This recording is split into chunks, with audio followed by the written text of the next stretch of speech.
नमस्कार दोस्तों, आप सभी का स्वागत है। आपके अपने YouTube चैनल मानव जीवन में दोस्तों लाइफ में सभी आगे बढ़ना चाहते हैं और लाइफ में आगे बढ़ने के लिए हमें रोज ही कुछ नया सीखना चाहिए और आगे बढ़ना चाहिए। तो चलिए आज की प्रस्तुति शुरू करते हैं। श्री शिवाय नमस्तुभयम। हर हर महादेव। दोस्तों, आप सभी लोग जानते हैं कि 17 नवंबर 2024 यानी रविवार को पड़ रही है मार्ग शीर्ष महीने की रोहिणी व्रत। और दोस्तों, यह वह रोहिणी व्रत है जो मार्ग शीर्ष महीने में पड़ने वाली सबसे बड़ी तिथि है, क्योंकि यह रविवार के दिन पड़ रही है और इसका बहुत ही बड़ा और विशेष महत्व होता है। पूज्य गुरु जी ने कहा है कि अगर कभी भी मौका लग जाए और मार्ग शीर्ष महीने की रोहिणी व्रत रविवार को पड़ जाए तो आप लोगों को इन दोनों का संयोग बहुत ही कम आता है। इसी के साथ में गुरु जी ने अपनी शिव पुराण कथा में बताया है कि इस दिन आपको 5 गेहूं के दाने का उपाय तो आपको अवश्य ही करना चाहिए, क्योंकि ऐसा दिन पूरे साल में सिर्फ एक ही बार आता है। और दोस्तों, आप सभी लोग जानते हो कि रविवार का अगर सबसे बड़ा बड़ा कोई उपाय है तो वह 11 चावल के दाने वाला उपाय है। तो दोस्तों, इस रविवार रोहिणी व्रत के दिन आप लोगों को इस 5 गेहूं के दाने वाला उपाय को जरूर करना है। बहुत सारे लोग होंगे जिन लोगों ने इस उपाय को ना किया हो, मतलब पूरा साल निकल गया, उन्होंने किसी भी दिन इस 5 गेहूं के दाने वाला उपाय को ना किया हो। पर दोस्तों, आपके पास एक आखिरी मौका बचा हुआ है जो कि 17 नवंबर के दिन है। तो इस दिन आप लोगों को इस वाले उपाय को जरूर कर लेना है। भले ही आपने पूरे महीने भर इस उपाय को ना किया हो, पर अगर आपने इस मार्ग शीर्ष महीने के रविवार रोहिणी व्रत के दिन अगर इस वाले उपाय को कर लिया तो आपको इस उपाय को करने का वह फल मिलेगा जिसकी आपने कभी कल्पना भी नहीं करी होगी। इसीलिए आप लोग इस वाले उपाय को एक बार जरूर कर लेना है ताकि आप लोगों के हाथ से यह मौका ना जा सके और आपको इस उपाय को करने का फल मिल सके। दोस्तों, यह उपाय पंडित जी ने अपनी अभी की ही श्री शिव महापुराण की कथा में बताया है, जिस उपाय को आज हम आपको बहुत अच्छे से समझाने वाले हैं। इस वीडियो को देखने के बाद इस उपाय को समझने के लिए आपको कोई और वीडियो को देखने की जरूरत नहीं पड़ेगी। तो चलिए दोस्तों, उपाय को शुरू करते हैं। देखिए, यह इस मार्ग शीर्ष महीने के रविवार रोहिणी व्रत के दिन यह इतना खास होता है, इतना महत्वपूर्ण होता है। देखा गया है कभी कभी बड़े बड़े पूजा पाठ अनुष्ठान से जो मनोकामना पूर्ण नहीं होते, वह मार्ग शीर्ष महीने के रविवार रोहिणी व्रत के दिन एक छोटे से उपाय करने से ही आपकी मनोकामना पूर्ण हो जाती है। और बहुत सारे लोगों ने इस उपाय को किया भी है और उनको इस उपाय को करने का फल भी जरूर मिला है। अगर आप लोग भी इस उपाय को करना चाहते हैं तो आप इस उपाय को पहले अच्छे से समझ लेना, सुन लेना, उसके बाद करना। आपको इस उपाय का फल जरूर मिलेगा और इस उपाय को कर लेने से आपके घर में चाहे किसी भी प्रकार की दुख और समस्या क्यों ना चल रही हो, आपको उसका कारण भी नहीं पता है कि भाई यह समस्या किस कारण से चल रही है, उसका कुछ भी कारण हो सकता है, जैसे से पितृदोष हो सकता है या किसी भी तरह का मंगल दोष भी हो सकता है। तो इस दिन आप लोगों को यह वाला उपाय कर लेना है। यह एक ऐसा उपाय है जिस उपाय को अगर किसी विशेष दिन पर किया जाए तो भाई उस विशेष दिन का जो है वह तो हमें मिलता ही मिलता है, पर हमने उस दिन पर इस उपाय को किया है तो हमें उससे भी बड़ा फल मिलता है और फल बहुत जल्दी मिलता है, क्योंकि आप इस उपाय को बहुत ही बड़े और विशेष दिन पर कर रहे हो। तो चलिए अब उपाय के बारे में बात करते हैं, लेकिन उससे पहले आप लोगों को यह जानना आवश्यक है कि आखिर यह उपाय किस समय करना है, किसको करना है और कैसे करना है। तो चलिए हम आगे आपको वीडियो में एक एक करके बता देते हैं। लेकिन उससे पहले अगर आप लोग हमारे चैनल पर पहली बार आए हैं या फिर मेरी आवाज आज पहली बार सुन रहे हैं तो हमारे चैनल को सब्सक्राइब जरूर कर लेना और इस वीडियो को लाइक करके कमेंट बॉक्स में श्री शिवाय नमस्तुभ्यम ओम नमः शिवाय जरूर टाइप कर देना। तो दोस्तों, इस 5 गेहूं के दाने वाला उपाय को हमें इस रविवार रोहिणी व्रत के दिन कैसे करना है, किसको करना है, किस समय करना है और कहां पर करना है, ये सारे सवालों के जवाब आपको इस वीडियो में मिल जाएंगे। और जो यह वीडियो देखेगा भाई, उसको 5 गेहूं के दाने वाला उपाय जरूर करना चाहिए, क्योंकि इस दिन एक चुटकी हल्दी का भी बहुत ही बड़ा और विशेष महत्व होता है। और जब बात आ जाए हल्दी की तो यह सोने पर सुहागा वाली बात हो जाती है और यह एक बहुत ही बड़ा उपाय हो जाता है इस रविवार रोहिणी व्रत का। तो अब दोस्तों, इस 5 गेहूं के दाने वाला उपाय को आखिर करना किसको है? सबसे पहले हम लोग वह बात जान लेते हैं। तो देखो, घर की जो बड़ी माताएं बहनें होती हैं, उन माताओं बहनों में से कोई भी एक बड़ी माता बहन इस वाले उपाय को कर सकती है। और दोस्तों, अगर आप चाहे तो अपने घर में से सभी सदस्यों को भी इस उपाय को करवा सकते हैं। अगर किसी व्यक्ति की खुद की कोई मनोकामना है, खुद की कोई दुख और परेशानी है जो कि वह अपने लिए ही करना चाहता है, इस वाले उपाय को तो वह खुद अपने लिए भी कर सकता है। बाकी अगर कोई घर में से ऐसा है जो कि अपने पूरे घर परिवार की सुख और शांति के लिए यह वाला उपाय करना चाहता है, तो भाई वह भी कर सकता है। उसमें भी कोई दिक्कत वाली बात नहीं है। कहने का मतलब यह है कि इस उपाय को हर एक सदस्य भी कर सकता है और पूरे घर परिवार के सदस्य के लिए घर की बड़ी माताओं बहनों में से कोई एक माता बहन भी कर सकती है। माताएं बहनें अगर घर में उपस्थित ना हो या वह यह वाला उपाय ना कर पा रही हो, तो फिर घर का कोई बड़ा सदस्य भी इस 5 गेहूं के दाने वाला उपाय को कर सकता है। चाहे फिर वह पुरुष ही क्यों ना हो, उसमें कोई भी दिक्कत वाली बात नहीं है। अब दोस्तों, जो अगला प्रश्न निकल कर आता है वह यह आता है इस उपाय को लेकर कि आखिर इस उपाय को हमें किस समय करना है, सुबह के समय करना है कि शाम के समय करना है। तो देखो, इस वाले उपाय को आप लोग सुबह के समय भी कर सकते हो और शाम के समय प्रदोष काल में भी कर सकते हो। अब अगर आप पूछो कि भाई सबसे उत्तम समय कौन सा रहेगा इस 5 गेहूं के दाने वाला उपाय को करने का, तो हम आपसे बस यही कहेंगे कि इस उपाय को आप सुबह के समय करेंगे तो ज्यादा बेहतर होगा। बाकी अगर प्रदोष काल शाम के समय भी करेंगे तो भी अच्छा होगा, उसमें कोई भी दिक्कत वाली बात नहीं है। तो अब दोस्तों, जो अगली सबसे बड़ी और महत्वपूर्ण बात आती है वह यह आती है कि सुबह अगर हम उपाय को करेंगे तो हमें कितने बजे से लेकर कितने बजे तक के बीच में करना है, और शाम के समय प्रदोष काल में करेंगे तो हमें कितने बजे से लेकर कितने बजे के बीच में करना है। तो देखो, सुबह जितनी जल्दी हो सके आप उपाय को करने की कोशिश करना। बाकी अगर किसी कारणवश लेट भी हो जाओ, थोड़ी देर भी हो जाए, तो 10 या 11 बजे तक भी आप उपाय कर लेना, पर 12 बजे से ज्यादा देरी ना हो। ठीक है, इस बात का ध्यान रखना। उसके बाद में दोस्तों, अगर शाम के समय प्रदोष काल की बात करें, प्रदोष काल का जो समय है होता है वो शाम के 6 बजे से शुरू हो जाता है।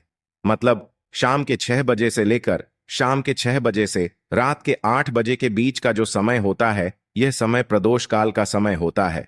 तो आप इस उपाय को 7 या 8 बजे के बीच में भी कर सकते हो। मैं आप कभी भी इस वाले उपाय को कर सकते हो, उसमें कोई भी दिक्कत वाली बात नहीं है। तो मार्ग शीर्ष का महीना ही है जो आपको धन दौलत पुण्य दोनों ही देने वाला है। मार्ग शीर्ष के महीने में तुलसी का पूजन करके, श्री हरि विष्णु से जुड़े हुए कुछ उपाय करके आप अपने जीवन की निर्धनता, धन से जुड़ी समस्याएं, कर्जे से जुड़ी समस्याओं को हमेशा के लिए दूर कर सकते हैं। तो यह वही महीना है जिस माह में भगवान विष्णु योग निद्रा से जागते हैं। भगवान विष्णु को तुलसी अति प्रिय है, इसलिए उनकी पूजा में भी विशेष रूप से हम तुलसी का उपयोग करते हैं। और बिना तुलसी दल के, बिना तुलसी मैया के श्री हरि विष्णु की पूजा और उनका भोग दोनों ही अधूरे होते हैं। इसीलिए मार्ग शीर्ष के महीने में ऐसा उपाय आपको बताने वाले हैं जिसे करने से श्री हरि विष्णु की असीम कृपा आपको मिलेगी और मां तुलसी से ऐसा आशीर्वाद मिलेगा, जीवन का हर दुख, हर कष्ट, गरीबी, निर्धनता, कर्जे से जुड़ी समस्याएं, सब कुछ ही आपके जीवन से दूर हो जाएगा और सुख, समृद्धि, धन, वैभव, ऐश्वर्य, सब कुछ आपको अपने जीवन में आसानी से मिलने लगेगा। तो चलिए बात कर लेते हैं कि कौन सा उपाय है, तुलसी के पौधे में कौन सी चीज आपको रखनी है और इस उपाय को किस समय करना है। देखिए, सबसे पहले तो आपको बता दें कि अगर आपके घर में तुलसी का पौधा नहीं है तो मार्ग शीर्ष के महीने में एक तुलसी का पौधा अपने घर में लाकर जरूर लगाएं, क्योंकि मार्ग शीर्ष के महीने में जो लोग अपने घर में तुलसी जी का पौधा लाकर लगाते हैं, मां तुलसी का पूजन करते हैं। कभी भी मां तुलसी उनके घर में निर्धनता नहीं रुकने देती है, हमेशा उनके घर में धन की वृद्धि होती है, धन की वर्षा होती है। तो जरूर से तुलसी का पौधा आप मार्ग शीर्ष के महीने में अपने घर जरूर लेकर आएं और अच्छे से आपको मां तुलसी का पूजन करना है। मां तुलसी के पौधे की देखभाल करनी है। और वह कौन सी चीज है जो आपको तुलसी के पौधे में मार्ग शीर्ष के महीने 17 नवंबर रविवार रोहिणी व्रत में रखना है। और कैसे यह चीज रखते ही रातों रात आपके जीवन में चमत्कार होगा और आपके भाग्य का भी आपको साथ मिलेगा। तो देखिए, इस उपाय के लिए आपको मात्र एक लौंग का जोड़ा लेना है, यानी कि 2 फूल वाली लौंग लेनी है। साथ में आपको मात्र थोड़ा सा शहद लेना होगा और इसी के साथ में आपको तांबे के पात्र के अंदर शुद्ध जल लेना होगा। अब देखिए, इन सभी सामग्रियों को लेकर के आपको भगवान शिव के मंदिर में पहुंच जाना है। देखें, ये उपाय आप सुबह से लेकर शाम तक कर सकते हैं। तो वह सबसे पहले तो आपके पास जो 2 फूल वाली लौंग हैं, उन्हें आपको शहद के अंदर अच्छे से डुबो है, यानी कि दोनों लौंग पर आपको अच्छे से शहद का लेपन कर देना है। अब आपको जो आपके पास एक लोटा जल है, सबसे पहले तो उसे शिवलिंग पर धीरे धीरे समर्पित करना है और श्री शिवाय नमस्तुभयम इसका जाप करते हुए समर्पित कर देना है। अब आपके पास जो 2 फूल वाली लौंग है, शहद से उसे आपको शिवलिंग पर अर्पित करना है और आपको प्रार्थना करनी है कि जीवन में जो रोग की स्थिति है वह समाप्त हो। जीवन के जो संकट और समस्याएं हैं वह सभी समाप्त हो। जीवन से जो कर्ज की समस्या है वह समाप्त हो। इस प्रकार से प्रार्थना करते हुए यह जो 2 फूल वाली लौंग ही शहद संयुक्त इससे आपको शिवलिंग पर अर्पित कर देनी है। आपकी जो भी समस्या होगी इस रविवार के दिन अवश्य ही समाप्त हो जाएगी। तो इस प्रकार से आपको पहला उपाय करना है। अब हम बात कर लेते हैं दूसरे उपाय के बारे में। देखो, यह उपाय आपके लिए सर्वश्रेष्ठ होने वाला है। देखिए, इस उपाय के लिए आपको मात्र 5 हरे मूंग के दाने आपको साबुत लेने हैं, खंडित नहीं होने चाहिए। इस बात का ध्यान रखें। और इसी के साथ मैं आपको एक तांबे के पात्र के अंदर अपने घर से शुद्ध जल ले लेना है। अब दोस्तों, इन सभी सामग्रियों को लेकर के आपको सीधे पहुंच जाना है भगवान शिव के मंदिर में। देखिए, इस उपाय को भी आप सुबह भी कर सकते हैं और शाम के समय में भी कर सकते हैं। देखिए, भगवान शिव के मंदिर में पहुंचने के बाद आपके पास जो 5 हरे मूंग हैं, उनमें से पहला जो हरा मूंग है, आपको शिवलिंग के सामने जो नंदी महाराज होते हैं और उनका जो पैर उठा हुआ होता है, वहां पर आपको पहला हरा मूंग समर्पित कर देना है और आपको ओम नमः शिवाय इसका जाप कर लेना है। फिर आपको दूसरा हरा मूंग लेना है और शिवलिंग पर जो श्री गणेश जी वाला स्थान होता है, वहां पर आपको यह दूसरा हरा मूंग समर्पित कर देना है, यानी कि शिवलिंग के सीधे तरफ आपको यह दूसरा हरा मूंग समर्पित करना है और फिर आपको ओम नम शिवाय या फिर श्री गणेशाय नम इसका जाप कर लेना है। तीसरा, हरा मूंग का दान आपको भगवान शिव की सबसे प्रिय पुत्री माता अशोक सुंदरी वाले स्थान पर समर्पित करना होगा। शिव की जो जलाधारी होती है, जहां से जल बह करके आता है, उसी जलाधारी के बीच में जो कहीं कहीं उठी हुई लाइन होती है सांप की आकृति के रूप में, वहीं पर आपको तीसरा हरा मूंग समर्पित करना है और फिर आपको ओम नमः शिवाय इसका जाप कर लेना है। अब दोस्तों, चौथा जो हरा मूंग है, उसे आपको भगवान कार्तिकेय जी का जो स्थान होता है शिवलिंग पर, वहां पर आपको यह चौथा हरा मूंग का दाना समर्पित कर देना है और आपको ओम नमः शिवाय इसका जाप कर लेना है। अब दोस्तों, आपके पास जो 5वां और अंतिम हरा मूंग बचा हुआ है, उससे आपको उससे जल के पात्र के अंदर डाल देना है और इस हरे मूंग से युक्त जल से आपको भगवान शिव के शिवलिंग का अभिषेक कर देना है। जल आपको बिल्कुल धीरे धीरे समर्पित करते जाना है और लगातार आपको शिव महापुराण के मूल श्री शिवाय नमस्तुभ्यम इसका जाप करते रहना है। फिर आपको शिवलिंग के सामने बैठकर, यदि आप अपने बच्चों के लिए यह उपाय कर रहे हैं, यदि आप अपने बच्चों की बुद्धि ज्ञान और विवेक के लिए उपाय कर रहे हैं, तो उसके लिए आपको प्रार्थना कर लेनी है। या फिर व्यापार में वृद्धि करने के लिए यह उपाय कर रहे हैं, तो उसकी कामना करते हुए आपको प्रार्थना कर लेनी है। या फिर अपनी नौकरी के लिए कर रहे हैं, या फिर अपने इंटरव्यू के लिए, या फिर धन की प्राप्ति के लिए कर रहे हैं, जिस भी कामना के लिए आप उपाय कर रहे हैं, उसे परिपूर्ण करने के लिए आपको महादेव से प्रार्थना कर लेनी है और फिर आपको वापस अपने घर आ जाना है। पूज्य गुरुजी ने कहा है कि जो भी व्यक्ति इस उपाय को कर लेता है, तो यकीन मानिए आपके जीवन की जो सारे संकट, कष्ट और बाधाएं ही वह सभी समाप्त होंगे। अब हम बात करते हैं अगले उपाय की। इस उपाय के लिए आपको एक दीपक लेना है। दीपक आप मिट्टी का भी ले सकते हैं और शुद्ध आटा मढ़कर उसका दीपक भी आप तैयार कर सकते हैं। दीपक के अंदर गोल बाती का प्रयोग करना है और दीपक के अंदर आपको शुद्ध घी का प्रयोग करना है। इसी के साथ में आपको मात्र एक फूल वाली लौंग लेनी होगी। अब यह एक दीपक और एक फूल वाली लौंग लेकर के सीधा आपको पहुंचना होगा बरगद के वृक्ष के वहां पर। देखिए, सबसे पहले तो आपके पास जो एक फूल वाली लौंग है उससे आपको बरगद के वृक्ष की जड़ में समर्पित करना है। देखिए, अगर आपके जीवन में कोई भी बड़ा संकट आने वाला है, कोई भी बड़ा कष्ट आने वाला है, तो वह इस उपाय के माध्यम से दूर होने वाला है। महादेव की विशेष कृपा रहेगी कि जो भी संकट आपके जीवन में आने वाला होगा वह भी दूर हो जाएगा। तो आपको एक लौंग समर्पित करनी है बरगद के वृक्ष की जड़ में, और वहीं पर आपको जो है गोल बाती वाला दीपक जो आप लेकर के गए हैं उससे भी वहां पर प्रज्वलित कर देना है वट केयर करते हुए। देखिए, जब भी आपको जीवन में इस साल लगने लगे कि आपके जीवन में कुछ भी अच्छा नहीं चल रहा है, तब भी आपको ई उपाय करना है। तो इस प्रकार से आपको यह उपाय करना है। अब हम जान लेते हैं चौथे विशेष उपाय के बारे में। देखें, यदि आपके विवाह में, शादी में कोई भी समस्या आ रही है, यदि आपका जो कर्ज है वह दिन पर दिन बढ़ते ही जा रहा है, तो आपको यह चमत्कारी उपाय करना चाहिए।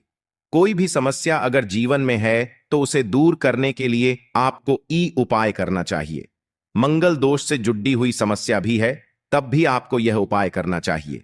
देखिए, इस उपाय के लिए आपको एक तांबे के पात्र के अंदर अपने घर से शुद्ध जल लेना है और इसी के साथ में आपको एक छुटकी लाल चंदन लेना होगा। अब आपको क्या करना है कि जो लाल चंदन आपने लिया है उसे आपको उससे जल के पात्र के अंदर डाल देना है, और यह जल्द जो है आपको लाल चंदन से युक्त तैयार कर लेना है, और यह लाल चंदन से युक्त जल आपको भगवान शिव के मंदिर में लेकर के पहुंचना है। लेकिन यह उपाय भी आप सुबह से लेकर के शाम तक कर सकते हैं। अब दोस्तों, यह जो लाल चंदन से युक्त जल है इससे आपको भगवान शिव के शिवलिंग पर धीरे धीरे अर्पित कर देना है, और आपको लगातार श्री शिवाय नमस्तुभ्यम इसका जाप करते रहना है। देखिए, यदि आपके जीवन में विवाह से युद्ध समस्या चल रही है तो आपको मंगलेश्वर महादेव का स्मरण करना है, और जीवन में अधिक कर्ज की समस्या है तो आपको आरण मुक्तेश्वर महादेव का स्मरण करना है।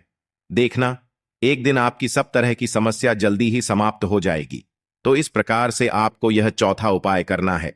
अब हम जान लेते हैं अंतिम और पांचवें उपाय के बारे में। देखिए, रविवार का दिन है और हनुमान जी भगवान शिव के रुद्र अवतार हैं, तो यह उपाय और भी खास हो जाता है। तो यह जो उपाय है विशेषकर आपको हनुमान जी के वहां पर ही करना होगा। देखिए, जब भी आपको ऐसा लगने लगे कि आपके जीवन में जो कर्ज है वह समाप्त ही नहीं हो पा रहा है, दिन प्रतिदिन बढ़ते ही जा रहा है, कष्ट जो है वह दिन प्रतिदिन बढ़ते ही जा रहे हैं, कष्ट जो है वह समाप्त ही नहीं हो पा रही है, यानी कि जीवन में जब भी कोई विपदा आती है, संकट आता है, तो हमें संकट मोचन हनुमान जी के मंदिर में जाना चाहिए। लेकिन यह उपाय बहुत ही खास है। इस उपाय के लिए आपको एक चौमुख दीपक तैयार करना होगा। आपको एक दीपक लेना है। दीपक के अंदर 4 बातियाई बाती के लिए आपको मोली वाला धागा आता है कलावा का, उसकी भी बना सकते हैं, या फिर आप सफेद रुई की जो बत्तियां हैं उन्हें भी बना सकते हैं। अब आपको लेना है एक कटोरी सरसों का तेल, और अब इस दीपक के अंदर या तो आपको चमेली का तेल डालना है, या फिर जो आपने एक कटोरी सरसों का तेल लिया है उसमें आपको सरसों का तेल डालना है, और इसी के साथ में आपको मात्र एक फूल वाली लौंग भी लेनी है। देखिए, अब जो ये दीपक है और लौंग है, इन दोनों का आपको हनुमान जी के मंदिर में लेकर के पहुंचना है। अब सबसे पहले तो यह जो चौमुखी दीपक है इसे आपको हनुमान जी के सामने प्रज्वलित करना है। दीपक को प्रज्वलित करने के बाद आपको वहीं पर एक बार हनुमान चालीसा का पाठ करना है, या फिर आप आरण मोचक मंगल स्तोत्र का पाठ भी कर सकते हैं।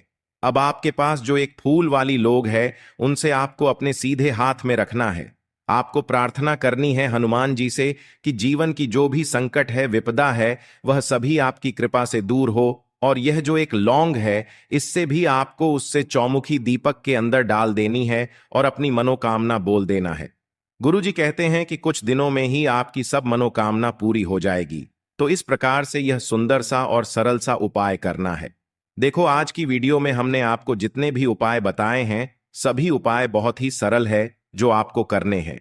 देखना, आपके जीवन के सारे संकट और कष्ट दूर होंगे। और गुरुजी ने कहा है कि रविवार के दिन आपको चौमुख दीपक वाले उपाय को आपको अवश्य ही करना चाहिए। इससे आपके जीवन से चारों तरफ से आने वाले संकट दूर हो जाएंगे। तो दोस्तों, आज के इस वीडियो में हमने आपको 5 महा उपाय बताए हैं। जो भी आपको आसान लगे वह आप कर सकते हैं। आज के लिए बस इतना ही इस वीडियो में दी गई जानकारी। अगर आपको अच्छी लगी हो तो प्लीज हमारे चैनल मानव जीवन को सब्सक्राइब करें, लाइक करें और हमारे वीडियो में अंत तक बने रहने के लिए धन्यवाद।